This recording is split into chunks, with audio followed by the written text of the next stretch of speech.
Bonjour à tous. Le coronavirus met maintenant à l'épreuve les systèmes sanitaires de nombreux pays.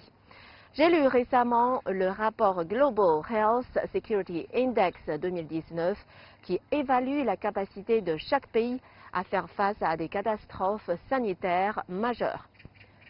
D'après ce rapport, les États-Unis obtiennent une note de 83,5 sur 100 et sont à la première place du classement. Le Royaume-Uni est en deuxième position avec une note de 77,9. Les Pays-Bas, le Danemark, la Suède, l'Australie et la Corée du Sud et le Canada font partie du top 10. La Chine, elle, est à la 51e place avec une note de 48,2. Aujourd'hui, j'aimerais vous expliquer en 3 points clés comment le système sanitaire chinois, classé à la 51e place, a fait face à l'épidémie.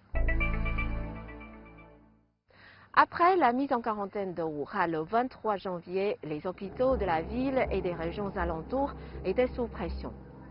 Le gouvernement municipal de Wuhan a alors décidé de construire 2 hôpitaux en 10 jours. Les hôpitaux à 2 divinités censées pouvoir chasser les maladies.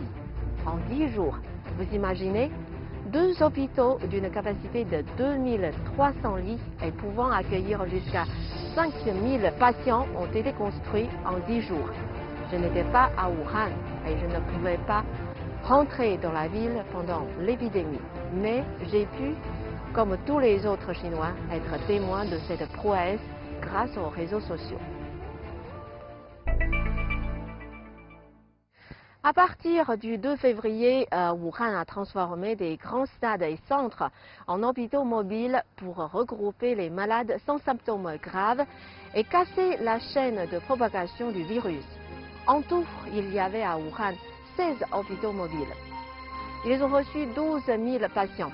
Je suis très contente de voir que maintenant, des pays très touchés par l'épidémie comme l'Italie, l'Iran ou l'Espagne mettent aussi en place des hôpitaux mobiles. Les provinces de tout le pays ont envoyé des équipes médicales à Wuhan pour soutenir le personnel soignant sous pression dès la nuit du Nouvel An chinois.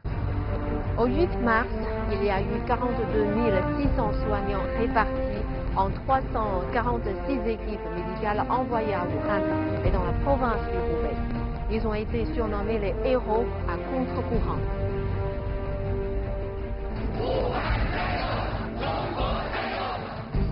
Avec la diminution des cas en Chine jusqu'à atteindre 0 dans certaines régions, les héros sont rentrés chez eux.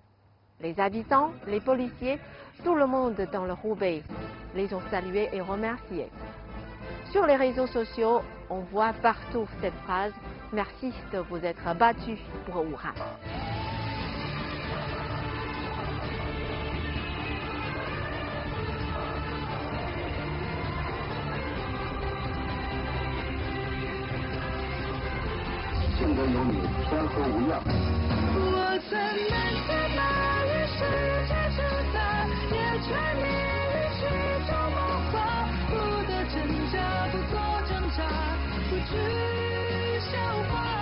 Aujourd'hui, la lutte de la Chine contre l'épidémie touche à sa fin.